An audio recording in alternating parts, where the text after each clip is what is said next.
Monsieur le député, Monsieur le conseiller général, Monsieur le président de la communauté de communes Marais-Nadour-Côte-Sud, Mesdames, Messieurs les maires et élus, Mesdames et Messieurs les élus, Mesdames, Messieurs, c'est avec beaucoup de plaisir que la municipalité et moi-même, nous vous accueillons pour cette traditionnelle cérémonie de vœux. Cette fin de matinée est un moment de convivialité et de rencontre.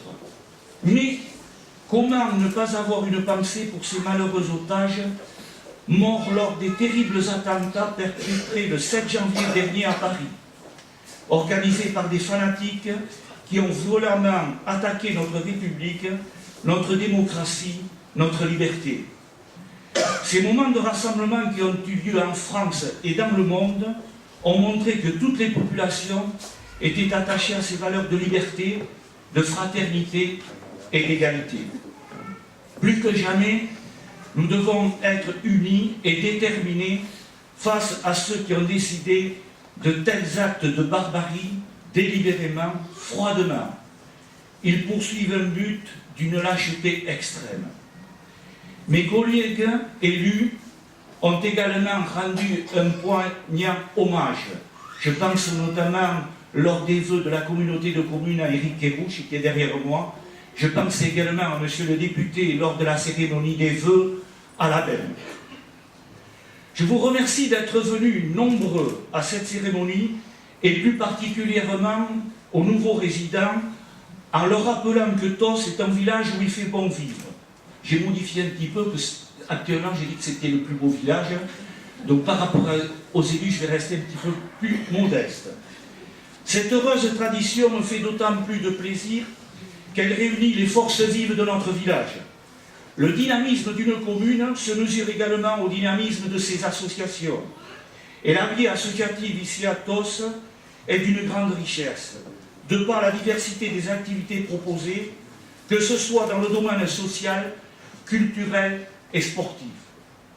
Je veux donc remercier plus particulièrement les bénévoles associatifs, les présidents, les membres des bureaux qui contribuent à faire vivre notre village. Nous sortons d'une année particulière avec le renouvellement démocratique de nos conseillers municipaux et communautaires. Si 2014 a été une année de transition, voici très brièvement des réalisations, actions et événements de l'année écoulée. Vous les avez eu détaillés également dans le dernier bulletin municipal de décembre. Donc il y a eu la poursuite des aménagements autour de cette salle et du complexe sportif, avec la création d'un city park, d'une aire de jeu pour les tout-petits. Le busage du fossé route de Seignos, en complémentarité du tourne à gauche desservant le lotissement La Forêt de Gisquet. Je précise que le tourne à gauche a été réglé par le lotisseur. L'enfouissement des réseaux, route de l'étang et lotissement communal des étangs. J'en profite pour vous présenter notre nouveau président du SIDEC, il est là, c'est le jeune cadre dynamique, et qui est également maire de la commune d'Angresse, avec qui nous avons des relations particulières. Et c'est vrai que sans le SIDEC, c'est un syndicat d'électrification, mais qui a des missions autres que dans l'électrification. Et c'est un partenaire au niveau financier très très important. La pose des panneaux photovoltaïques sur la toiture des bâtiments communaux et du groupe scolaire, la gestion restant à Enerland, qui est une annexe du Conseil général des Landes. La poursuite des travaux de VRD au lotissement communal, la commercialisation ayant débuté, actuellement sur les 38 lots commercialisables, il ne reste qu'à peu près 2 ou 3 lots à attribuer. Je précise que ce lotissement, les lots sont réservés aux jeunes ménages, et donc ça a été pris d'assaut. Donc vous voyez l'attractivité de notre village. Notre centre de loisirs intercommunal Tos-Saubion fonctionne bien, avec des relations également avec monsieur le maire de Saubion qui est derrière moi, Pierre Sabaloué, avec sa directrice Caroline qui est populaire. Je ne l'ai pas aperçue d'ailleurs, mais les effectifs sont toujours en croissance forte. Notre régie d'eau et d'assainissement dirigée par mon ami qui est présent dans la salle, Richard Turcot, avec quelques petits ennuis au cours de l'année 2014, et notamment des problèmes informatiques. Vous avez dû recevoir votre facture du deuxième semestre avec quelque peu de retard. C'est vrai que l'informatique c'est bien, quand ça fonctionne bien, mais parfois il y a quelques ennuis graves, et c'était des ennuis graves, donc il a été, le pauvre malheureux, obligé de le refaire. Et puis, ça m'amène dans cette régie d'eau et d'assainissement, d'avoir un petit peu le côté relationnel que nous avons avec le syndicat intercommunal, le SIAM de Souston, pour lequel nous avons inauguré notre station d'épuration, qui n'est plus une station d'épuration, c'est plutôt un poste de refoulement, où nous avons fait, et j'en profite pour vous présenter, qui est derrière moi, Hélène Sariquet, qui est la nouvelle présidente du SIAM, qui a remplacé notre cher Bernard Coutanceau et qui a repris cette structure de façon magnifique, et le côté relationnel, en espérant que les années futures, les cotisations n'augmentent pas. Mais ça sera à régler entre Hélène Sariquet et moi-même, et je suis persuadé qu'elle sera compréhensible. Quelles sont les perspectives pour 2015? Deux dossiers sont actuellement à l'étude, deux dossiers importants. Les travaux de rénovation et d'accessibilité à la mairie, accueil et espace fonctionnel, la réfection de la toiture, l'isolation, l'acoustique, afin de limiter la consommation énergétique. Nous allons avoir comme partenaire la communauté de communes qui est en train de mettre en place ce côté transition énergétique, et je pense qu'avec le président nous pourrons obtenir une aide. Je parle toujours d'argent, moi. Ma grand-mère me disait, c'est vrai, c'est le nerf de la guerre. Et je suis persuadé. Donc c'est un vieux bâtiment qui date de 1880, donc il a besoin d'être rénové. Il y a l'accessibilité à l'étage, puisque notre salle du conseil municipal est à l'étage, et parfois lorsqu'il y a des mariages, ou voire même des réunions, les handicapés ont du mal à accéder. Donc tout cela, c'est un chantier très très important. Donc ça, c'est en cours d'étude. Des premières esquisses ont été déjà présentées, je les présenterai lors de la prochaine réunion du conseil municipal, et vous serez également informés. Le deuxième chantier important, c'est l'agrandissement et la rénovation de notre groupe scolaire. Notre groupe scolaire, il y avait 4 classes qui datent de 1963, et donc il y a besoin d'un sérieux coup de jeune. Coup de jeune au niveau des sanitaires, au niveau de l'acoustique, au niveau de la toiture qui a été refaite récemment avec la pose de panneaux photovoltaïques.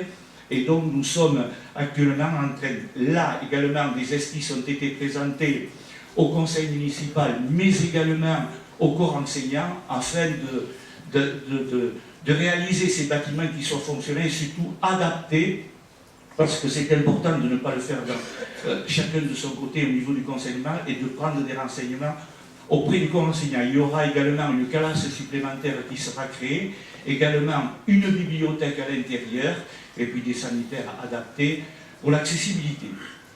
Également, en perspective pour 2015, il y aura la création, les travaux ont déjà commencé, d'un accès à la poste et à la nouvelle pharmacie, boucherie, charcuterie, bas et jeux.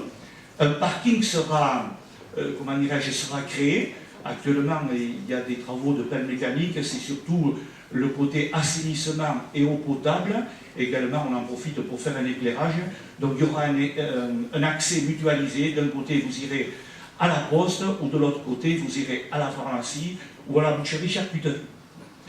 Un parking à proximité des écoles, parce qu'on se rend compte que les effectifs croissants, il y a de plus en plus des besoins en termes de stationnement, sera réalisé à proximité des écoles pour permettre aux parents de stationner et surtout de sécuriser les abords de ce groupe scolaire. La poursuite de ces travaux autour de cette salle, avec à l'étude en particulier un skatepark, on a reçu une première avec l'intermédiaire, parce que également là c'est une structure un petit peu particulière, et il est bon de prendre quelques renseignements auprès des jeunes et surtout auprès des pratiquants, afin d'essayer de ne pas faire n'importe quoi, et surtout dans le but d'être utilisé le maximum. Un parc résidentiel de loisirs privé va voir le jour en face du camping. Vous avez très certainement aperçu dans le giratoire route de Souston un chalet témoin, donc c'est un privé. Nous sommes concernés par la vente de ce terrain, puisque nous sommes propriétaires des 3,5 hectares. Le sous-seing privé a déjà été passé, Et je pense que dans le courant de l'année 2015, l'acte devrait être définitivement passé. Et puis il y a la planification des travaux de la route du Château d'Eau. C'est un petit peu, enfin il y a d'autres rues qui méritent encore quelques entretiens, quelques enfouissements, quelques rénovations en termes d'éclairage public. Mais effectivement, cette route du Château d'Eau, alors je dirais, c'est le cordonnier le plus mal chaussé parce que j'habite rue du Château d'Eau. Alors je ne pouvais pas commencer par la rue du Château d'Eau. Donc elle mérite effectivement en termes de sécurité, puis c'est un accès très fréquenté depuis la création du lotissement du Luc et puis l'accès important des lotissements de la Cité Verte, parce que Moucla, et puis surtout l'accès aux deux usines importantes, que ce soit l'EDA ou le groupe Ramondi. Voilà un petit peu quelles sont les perspectives, et puis il y en a un que je ne peux pas passer sous silence, et qui fait la une de l'actualité, c'est ce projet résidentiel golfique, à dominante golfique. Alors, Hervé Bouillerie, qui est conseiller général du canton et en même temps vice-président côté tourisme au conseil général, en dira plus que moi. Simplement, je voudrais vous dire qu'aujourd'hui, rien n'est ficelé. J'entends partout, on y est, mais le projet il est fait, on n'a plus qu'à signer, les pelles elles arrivent, les pelles mécaniques. Non, on n'en est pas encore là. Il y a une année 2015, une année de discussion, de dialogue territorial. Un site internet a été ouvert, d'ailleurs je vous invite à vous tous à aller déposer votre avis, qu'est-ce que vous en pensez, et puis, tout au long de l'année, le premier semestre 2015 sera réservé à ce dialogue, avec toutes les instances de dialogue et de réunion. Et puis dans le courant du deuxième semestre, dans cette même salle et ailleurs, puisqu'il est prévu dans les communes voisines, de faire des réunions publiques d'information et donner la réalité des choses. Moi, je dis dans ce projet que lorsque la première fois le président du Conseil général des Landes m'a appelé, il me dit, alors je l'ai dit et je l'ai écrit dans le dernier bulletin municipal, que la Ryder Cup ne se déroulera pas ici à Tos. Loin de là, ça n'a jamais été question. Simplement que dans le cadre que la France a obtenu cette organisation de la Ryder Cup, il fallait trouver un équipement golfique, une destination golfique internationale. Et je vous passe tous les détails, et ce projet, à l'étude, est ici, sur notre commune, à limite de la commune de Souston, un projet important, certes, mais un projet, je dirais, qui mérite d'être étudié. Parce que quand on vous propose une opportunité de cette importance, je pense que la difficulté aujourd'hui, ça aurait été de délibérer, de prendre une décision, ça au moins de faire des études. Alors, donc, toute cette année 2015 sera réservée à ces études, et à la fin de l'année 2015, ou en tout début de janvier 2016, à ce moment-là, les élus prendront leurs décisions en toute connaissance de cause. Je crois que c'est l'une des meilleures solutions lorsque, en conseil municipal, nous avons des projets importants, nous discutons, nous l'améliorons, nous l'enrichissons, et à partir de là, nous pouvons prendre une décision. Je crois que c'est la meilleure des choses. Mais surtout, ne passons pas à côté des études. Pour la commune, il y a des interrogations, certes, et on y répondra. Je crois que c'est le but, c'est au travers de ces discussions, de répondre et d'enrichir ce projet. Voilà, tout simplement. Mais je vais laisser, je dirais, Hervé, qui en parlera et qui en dira deux mots. Tous ces projets qui ont été réalisés ou qui sont programmés ne pourraient voir le jour sans les attributions de diverses aides de l'État, de la région, du Conseil général des Landes, et puis, j'ai gardé en dernier, de la communauté de communes Marennes à Dour-Côte-Sud, ici représentée par son président Éric Kérouche. Donc on a régulièrement, puisque je fais partie également en tant que vice-président, ce n'est pas la partie la plus facile, des finances. Moi je voulais une vice-présidence plutôt dans le temps libre, ça ne m'a pas été accordé, donc je fais avec, je suis dans les finances. Mais c'est un plaisir de travailler avec notre président et puis tous mes collègues. Il y a des vice-présidents également de la communauté de communes. C'est pas facile, parfois il y a des discussions âpres, mais nous y arrivons quand même. Et puis, je dirais que dans ce contexte et ces contraintes budgétaires difficiles, il est indispensable de construire des équipements en commun, de mutualiser les services. en un mot, travailler ensemble. Une citation de Nelson Mandela qui traduit parfaitement cela. Aucun de nous, en agissant seul, ne peut atteindre le succès. J'ai bientôt terminé. Est-il besoin de rappeler que tout ce travail que j'ai brièvement rappelé reste une œuvre collective, associant les compétences, l'énergie et le dévouement des adjoints en premier, des conseillers municipaux qui sont autour de moi et qui m'entourent. Je les remercie chaleureusement surtout pour leur disponibilité, leurs compétences, leur gentillesse, et puis je dirais qu'on a à peu près 8 mois de fonctionnement avec cette nouvelle municipalité, avec des gens jeunes, des gens d'expérience. Je crois qu'on arrivera au cours de notre mandat à faire de belles réalisations. Je les en remercie très chaleureusement. Je voudrais également remercier de leur travail toutes les forces vives qui font vivre notre commune, les nombreuses associations locales, tous les bénévoles, le corps enseignant, les acteurs économiques, sans oublier nos anciens et nos jeunes. La ville, la commune, soyons modestes, n'est pas une simple agglomération d'hommes et d'équipements. C'est un état d'esprit, écrivait fort joliment Robert Park. Il décrit au passage bien un état d'esprit qui correspond à notre village, le bien vivre ensemble, la solidarité, la qualité du lien social qui se tisse quotidiennement, la convivialité, la proximité.